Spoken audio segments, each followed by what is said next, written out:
Olá, nós nos propusemos hoje interromper um pouco aquela série de sintomas, aqueles sintomas que nos fazem suspeitar de algum distúrbio, principalmente os distúrbios do humor, que são bem caracterizados por alguns sintomas. E por que essa interrupção? Porque sentimos necessidade de falar mais alguma coisa de mente. Na verdade, o objeto do psiquiatra, o objeto da psiquiatria é a mente. Não obstante, inculta, complexa, intrigada como é a mente, ainda é o nosso motivo. E quanto mais conhecermos ou imaginarmos coisas a respeito da mente, mais fácil fica para a gente criar condições, formular condições para entender o paciente, suas emoções, suas reações. De uma forma imaginária, é possível estudar a mente como uma estrutura segmentada ou por camadas. Então, a mente teria uma camada mais superficial, que chamaríamos de córtex mental. Veja, nós estamos falando de mente. Mente é algo abstrato. Vimos repetindo isso sempre e vamos continuar fazendo. Então, quando se fala de córtex mental, não é uma estrutura tangível que você vai lá, aqui está a córtex. Não. É uma estrutura imaginária. Essa seria a primeira camada, a camada mais externa, e é por isso que levaria o nome de córtex. A próxima camada, indo para o centro, seria a chamada de pars intermediária, ou porção intermediária. Cada uma tem funções e às vezes comungam suas funções. Lembrando, da última vez nós falamos do cérebro e dissemos que por causa das sinapses não é possível se utilizar o cérebro apenas partes. É possível sempre usá-lo como um todo. Daí que não tem fundamento aquela questão, fulano só usa 10% do cérebro, a humanidade não utiliza mais do que 10%, o resto fica aí acomodado. Não é assim. A situação é diferente. Quando você usa 1% do cérebro, as sinapses se cuidam de se comunicar com todas as outras partes. Portanto, você sempre está usando 100% do cérebro. Então, nós temos a córtex, a pars intermediária e o núcleo, ou a camada íntima. O córtex mental seria responsável pela captação, por uma seleção, por um julgamento primário dos fenômenos que ocorrem ao redor.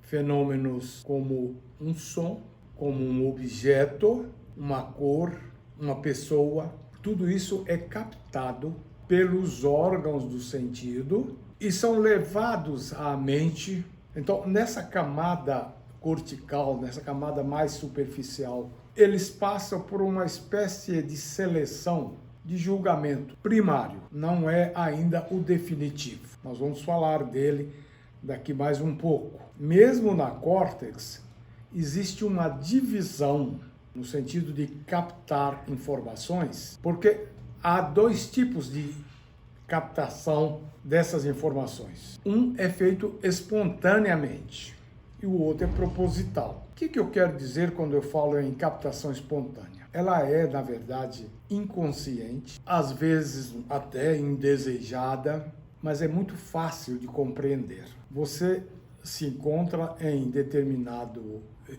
ambiente, você está conversando com uma pessoa sobre a reforma da sua casa, sobre o valor do saco de cimento, valor das tintas, mas num lugar próximo dali ou num recanto daquela mesma sala, alguém está falando do que vai servir no jantar hoje.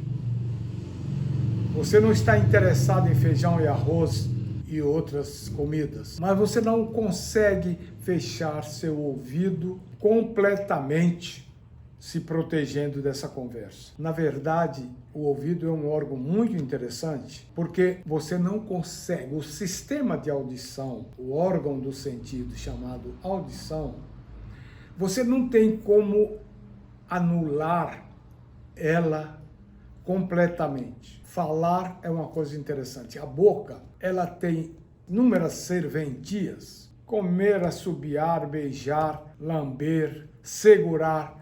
Às vezes a pessoa segura uma coisa com o dente. Digestão, seleção de sabores e falar. Com um só órgão nós fazemos isso tudo e outras coisas que eu não me vem agora à mente. O ouvido são dois, mas nós não conseguimos fazer com ele nada além de ouvir. E é inevitável ouvir. Mesmo que você bloqueie o ouvido com o dedo, ainda você ouve. Se você bloqueia o ouvido e alguém bate ou bate em qualquer coisa, existe um ouvir por condução através das estruturas da calota craniana, dos ossos, o som chega à mente, mesmo sem o ouvido, o conduto auditivo estar captando a imagem. Essa é uma possibilidade de você estar ouvindo fora do que você queria ouvir. Com os olhos acontece a mesma coisa por causa de um conceito que é de campo visual. Eu estou aqui olhando fixo para você. Porém, meus olhos estão vendo aqui a lateral, tendo visões que não me interessam. Aqui ao meu lado tem um sofá com almofadas, mas eu não estou focado nele. Estou focado em você, no seu rosto, em alguma coisa que você usar. Estou focado em você. Então, eu saio daqui com a consciência de que vi uma pessoa de olhos escuros, cabelo também escuro, uma pessoa comum, uma pessoa normal. Essa é a consciência que eu tenho. Entretanto, sem meu querer, minha consciência, meus olhos captaram pelo campo visual, captaram também o sofá, captaram o computador que está ali do outro lado. É bom a gente saber disso, porque isso ajuda a gente a explicar a questão dos sonhos. Por que você está sonhando e um dia você vê uma bicicleta que faz vitamina de abacate? Por que você vê um liquidificador que tem rodas e que você sai com ele? Por que você vê cavalo de asas? Por que você vê cobra com pés? Por quê? Você nunca viu cavalo de asa? Porque cavalo de asa é coisa da mitologia grega. Era o Pégaso. Na prática não existe. Mas o que acontece? Você viu um gavião, um urubu, uma ave que tem asas, você uma ema, um avestruz, e pelo volume desse animal, você associa isso ao volume do cavalo. Isso é associado na mente inconsciente da sua vontade, porque você não fez isso a propósito, você não construiu essa imagem. A gente chama isso de imagem onírica. Imagem onírica é relativo ao sono. Então, no momento que você está inconsciente, o seu subconsciente joga no campo da mente de forma desorganizada, ele joga asas e joga cavalo. Porque você já viu cavalo, você já viu asa. E se encarrega de montar um cavalo de asa. É por isso que sonho não é uma coisa confiável. Pessoas que veem funerais, amigos sendo sepultados. Ora, ele tem os amigos e já assistiu a funerais. Então, há essa forma de ver, há essa forma de armazenar. A segunda forma é a forma proposital. Você foca naquilo que você quer, naquilo que você precisa guardar, sedimentar, armazenar. Ou seja, é uma captação proposital. É o caso de você estudar para um concurso, estudar para uma prova, estudar para saber. Você tem que reunir toda a sua concentração naquele propósito. Esse material vai todo entrar na memória. A deficiência de memória ou falta de memória configura uma doença chamada de amnésia, que é matéria também de estudo, nós vamos estudar isso melhor qualquer dia desse. Então você tem que focar bem isto para ficar armazenado e protegido da amnésia. Não obstante, existe uma dificuldade por parte de muitas pessoas de guardar o que quer, o que precisa. Depois ele diz que ele tem amnésia, que ele é esquecido. A primeira questão ligada à amnésia é o foco da atenção. Pôr sua atenção ali. Ah, mas tem um mecânico batendo, tem um lanterneiro consertando ali do lado, tem um pedreiro batendo com a colher no tijolo.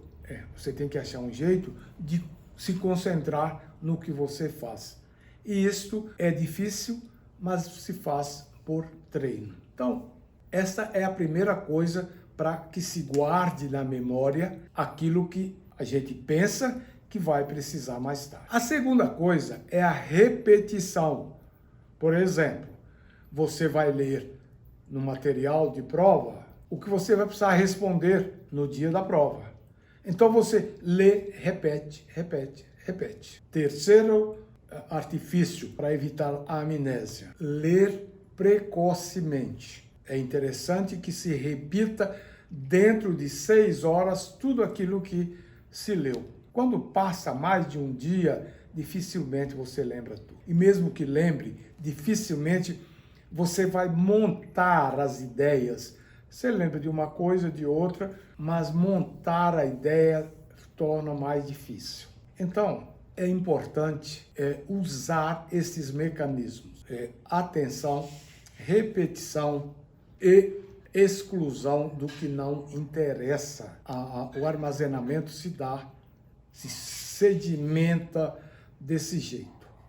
Muita atenção, repete e repete dentro de tempo hábil, no máximo 6 horas. Por outro lado, só para dar uma dica para quem precisa de ler e estudar, não é bom negócio você estudar 2 horas, esquentar a cabeça, queimar a pestana. Isso não é interessante, não é vantajoso, não é produtivo. Um padrão de estudo ideal seria entre 25 e 80 minutos, em torno de 1h30 no máximo. Então, o ideal é que você leia menos com mais atenção. Nós temos ainda as 2 últimas camadas, mas para não ficar muito extenso, vamos parar aqui. Na próxima conversa, a gente fala da pars intermediária e do núcleo ou camada íntima. Vamos ficando por aqui. Bom proveito.